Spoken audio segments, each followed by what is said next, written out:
Hey guys, welcome back to my channel. If you're new here, my name is Rebecca, and before we get started in today's video, I just wanted to let you guys know that I will be making changes to my schedule. Now I will be uploading on Tuesdays and Fridays instead of Mondays and Fridays. With that, it's just due to the fact that I'm getting more and more pregnant, and it's a lot easier to put out a video on Tuesday than it is on Monday. So I hope you guys understand it's just what needs to happen. Now, let's get into today's topic. So today we are going to be talking about cheating. As you guys probably have read from the title and from the thumbnail, we're going to be discussing cheating. And rightfully so, I get a lot of questions around this because I talk about dating, relationships, and marriage. So I'm going to talk about the entire subject of cheating, why men and women cheat differently, where I stand with cheating, all of that stuff I'm going to bring up in this video. And with that, I'm going to give you guys some huge disclaimers here. Okay. Number one, I am not referring to all men. I'm not referring to all women. I'm giving you stats, data, all of that stuff to help you make your own observations, to make you make your own conclusions about cheating in relationships. If you feel like this doesn't apply to you, then amazing. You might be the exception, not the rule. But I will be speaking in generalities. I am not speaking to Karen. I'm not speaking to Kevin. I'm not speaking to anyone specifically. There are a lot of nuances that happen in relationship and in different types of relationships, and I can't speak to that. So yeah, guys, with that, keep my comment section respectful of one another. Everyone has had different experiences. This is just speaking generally, and if you don't feel like you agree with what I have to say, then you can say it in a respectful way. You can share your experiences, and then you can keep it pushing. And if you don't agree with anything I have to say here, just keep it pushing. That's how the world works, you know? Let's try it out sometime. Now, let's actually get to this video. So one of the biggest questions I get is, Rebecca, do you condone cheating? Do you believe that people should cheat? And my easy, straight answer is no, I don't condone cheating. I think cheating is terrible. I think cheating is traumatizing. I think cheating is bad on all levels. Now, do I understand that it happens? Yes, absolutely. We are people. We have desires. We have wants. It happens. But do I personally condone it? Do I personally agree with it? No. Okay, so that's where I stand. Now, I have a general rule of thumb. If you are dating, if you're in a relationship, even engaged, if you are currently in that category, okay, you find yourself in this category. This is my personal rule of thumb. If the person cheats on you, if your significant other cheats on you, you have every right to leave that relationship. You have also every right to work on your relationship if you feel that you want to work it out with that person. Again, that is a decision that you're going to have to make. That's a decision that you and your partner are going to have to make. And I can't make that decision for you. You're a grown person and you have to live with the consequences, and you have to live with the repercussions of whatever decision that you make. And that is that. Now, when it comes to marriages, it becomes a little bit more complicated. Hence, you signed the dotted line, you made it official, and now you are one, okay? Like you did that thing, okay? Now, I know a bunch of the guys in the comments are going to be like, this is why I don't believe in marriage, and marriage is terrible, and men should just go their own way. No, I don't necessarily believe that. I think that marriage is a beautiful thing, and I believe that intimacy in marriage is a beautiful thing.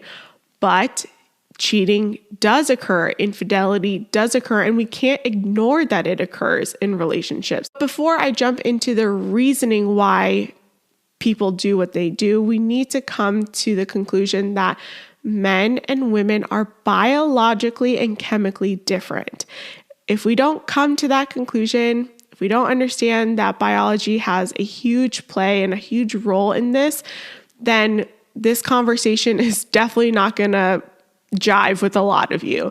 So that is, again, something that we need to get squared away before we even continue this conversation. If you don't believe that, then you don't believe that. And again, keep it pushing.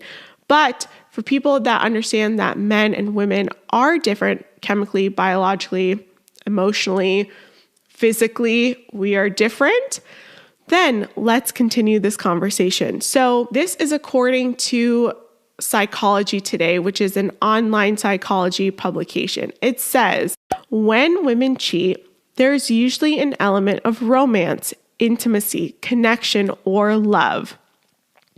Men, on the other hand, are more likely to cheat to satisfy sexual urges, with fewer thoughts of intimacy. Now, Psychology Today just said that men and women are different. Women cheat for emotional intimacy, emotional connection, emotional love. Sometimes sex is not even involved in that situation, but it does happen and it does occur, right? You see it in media, you see it in books. Women cheat on a very emotional level. They tend to seek out men that are emotionally available, that type of stuff, right? On the other hand, men cheat for the pure fact that they need sex. Men need sex in marriage. This is not a want. This is not a desire. This is like water for men. Okay, men need sex. They need physical touch. They need to feel you intimately like that. Women, on the other hand, don't need to feel that. I know many women who've had sexless marriages, and unfortunately, their husbands step out of the marriage because there was no sex involved. Again, if this doesn't apply to you, keep it pushing. If you're in a sexless marriage right now and you find it wonderful, great. That's amazing. You're the exception, not the rule. Men cheat because they need sex, okay? And also, according to the data, and this is from the American Association for Marriage and Family Therapy, about 15% of wives and 25% of husbands have had sex with someone who's not their spouse. When actions other than sex are considered, the numbers rise. Marriage counselor M. Gary Newman claims 1 in 2.7 men will cheat at some point. While we may not have exact numbers, it appears that men cheat more than women, but the ladies have been cheating more frequently in the recent years. And I believe that's due to hypergamy, where women tend to cheat up. They tend to seek a man that is more valuable to them in their eyes than their husbands. They want someone at a different level, where in the same study, it says that 88% of men claim that the other woman wasn't better looking than their wives. So what does that suggest?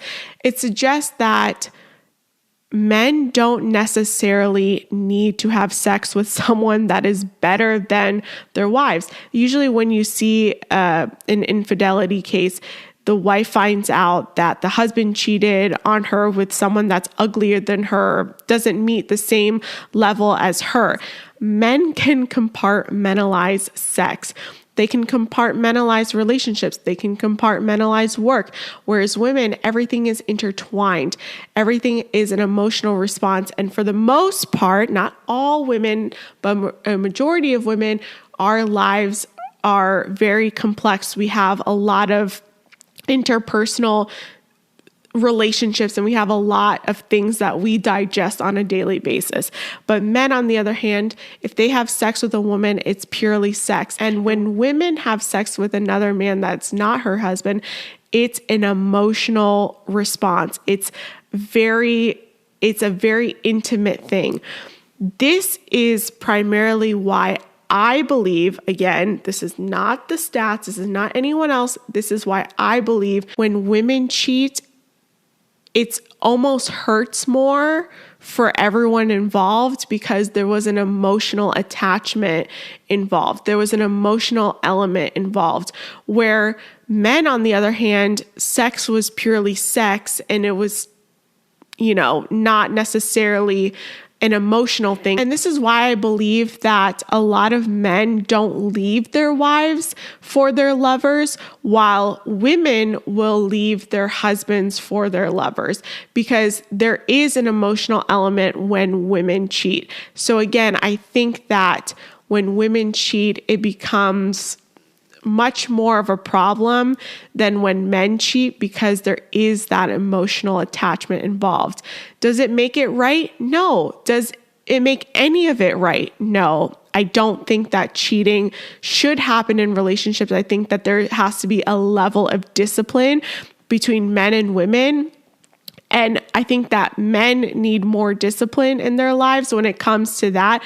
But if you have a woman, a wife that starves her husband of that need, that's a need. Sex is a need. I'll repeat it over and over. For men, if they starve their men of sex, maybe 3 months, 6 months, a year, whatever it is, right? That can create a lot of problems. Now, again, if you are that person that lives a sexless marriage and you find happiness in whatever, cool. You're the exception, not the rule. For the majority of people, the stats and the data support some of these conclusions, okay? Does it make cheating less traumatic? Does it make cheating, worse or better? No, cheating is bad on all levels. Cheating is bad if you're dating. Cheating is bad if you're in a committed marriage for 20 years, right?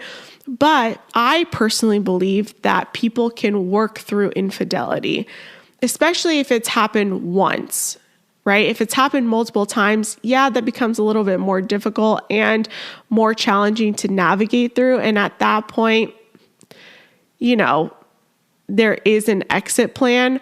But again, in marriage, it becomes a lot more difficult because there's typically children involved. There may be mortgages and joint bank accounts and divorce papers and all that stuff. It creates more casualties than it does good. Now, what I do believe is that if you want to work on your marriage, if you want to work on your relationship, then counseling is very important. Counseling and therapy is very, very important for this, because trust is earned in small bite sizes, but it can literally go away with one swipe, with one occurrence. And so it's hard to build back that trust. It's hard to build back that security, that emotional security, because if you're a woman and your husband cheated on you, then you are emotionally hurt. You are emotionally traumatized. And for a man to know that as well, that she got to an emotional level